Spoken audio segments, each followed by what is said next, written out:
Guys, tingnan nyo to. 5 pageant veterans para sa Puksaan edition ng Miss Universe Philippines 2025 are ready to take the center stage. At talaga namang pinag-uusapan ngayon. First on the list is Miss Universe Philippines Sultan Kudarat, Chelsea Fernandez. Si Chelsea Fernandez ay sumali noon sa Binibining Pilipinas 2022 at nanalo bilang Binibining Pilipinas Globe 2022 na ginanap sa Smart Araneta.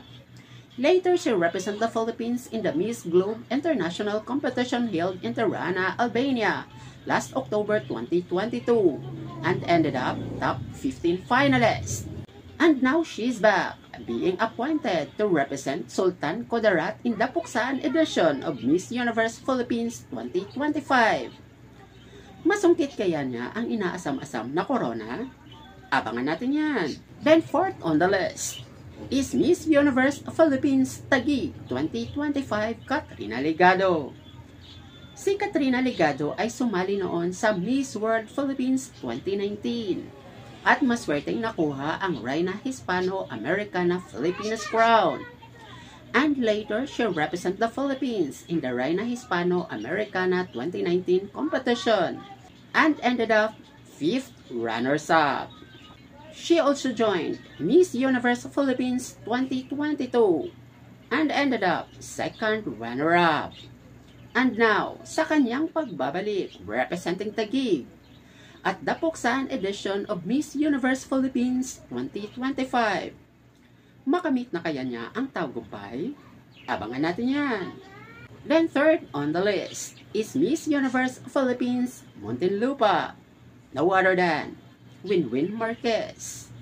Si Winwin Marquez ay sumali noon sa Binibining Pilipinas 2015 and finished top 15 finalist. She also joined Miss World Philippines 2017 and crowned Reina Hispano-Americana Filipinas 2017, and later was crowned Reina Hispano-Americana 2017 at Santa Cruz, Bolivia, the first ever Pinay representative, and won Reina Hispano-Americana crown. And now she's back at the Miss Universe Philippines 2025 Puksaan edition. Kung Latina Slayer siya noon, ngayon kaya magagamit niya ang kanyang charisma to win Miss Universe Philippines 2025 crown? Abangan natin yan. Then the second on the list is Miss Universe Philippines Sinaluan, Laguna, no other than Iliana Marie Aduana. Si Iliana ay sumali noon sa Miss Philippines Earth 2021 virtual competition at hinirang na runner-up. She also joined Miss Fit Philippines 2021 and won the title. She again joined Binibining Pilipinas 2022 representing Laguna and ended up top 12 finalist. She joined again at the Miss Philippines Earth 2023 representing Sinaluan, Laguna and luckily won the Miss Earth 2023 crown. Later, she represented the Philippines in Miss Earth 2023 competition and won the Miss Earth Air 2023 crown. And now, she is appointed as Miss Universe Philippines Sinuluan, Laguna 2025. Siya na kaya ang nararapat na ipapadala sa Thailand for this year's Miss Universe competition? Abangan natin yan. And first on the list is Miss Universe Philippines Quezon Province, Atisa Manalo. Si Atisa Manalo ay sumali noon sa Binibining Pilipinas 2018 at nanalong Binibining Pilipinas International 2018.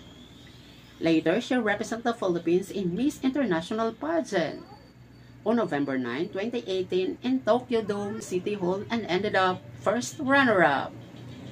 She also joined Miss Universe Philippines 2022 but later withdrew due to medical health issues.